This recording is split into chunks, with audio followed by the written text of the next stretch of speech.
Hi, this is howtofilefordivorce.org, and we're going to show you how to file for divorce in the state of Pennsylvania. So all you have to do is come to this webpage, and there are two ways to download all the required Pennsylvania divorce forms or papers. You can click on this link that says blank Pennsylvania divorce papers, and it'll bring you to this webpage.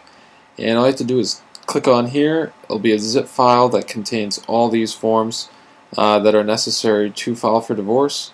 Come back here, click on the link, or you have option B. You can have the divorce papers filled in for you, which is a $299 professional service, but they're a partner of ours, and they will guarantee that these forms will be filled in correctly.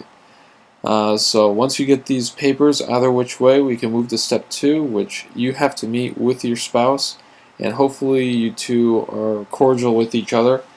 Otherwise, you'd be hiring attorneys. And you'll need to fill out the following forms. Now, you're going to need to basically fill out all of these forms, which are pretty generic, but big kahuna here is the Marital Settlement Agreement. Now, you're not going to sign it, but you should fill this in because this is basically going to divide all the assets and debt of the marriage. So if you can come to an agreement on this form, the whole rest of this is going to be much easier for you.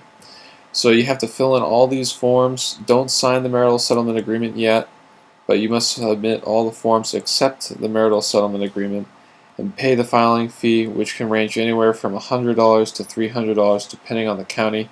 All the county courts are different, so you might want to call up the clerk and figure out what that fee is.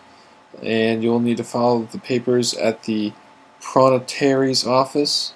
It's a certain part of the court, and get copies of all forms that you file, as well as you will need them for the next step.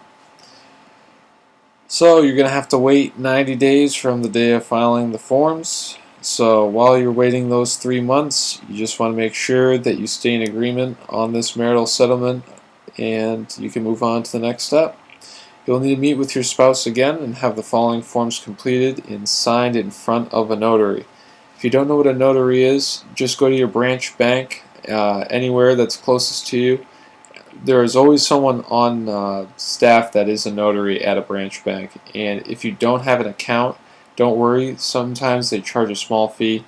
I know Bank of America charges around $8. But you'll need to sign these two forms, and you'll have to also have to complete the following forms and sign, but these forms down here don't need to be signed in front of a notary. So for cases where both spouses are in agreement, which hopefully you two are, over the divorce, you will not need to attend a hearing in Pennsylvania. Instead, bring the forms from step 3 and file them with the same office that you did the first forms, and make sure to bring with you the divorce decree, and make sure you bring 4 copies with you, and the clerk will guide you through the form. Now, while at the office, be sure to pick up the record of divorce form. So most likely you will not have a hearing, and the judge will send you in the mail your divorce decree, and once you get that signed divorce decree from the judge, at this time your divorce is final in the state of Pennsylvania. So that's it. That is how you file for divorce, hopefully for free and without an attorney, in the state of Pennsylvania.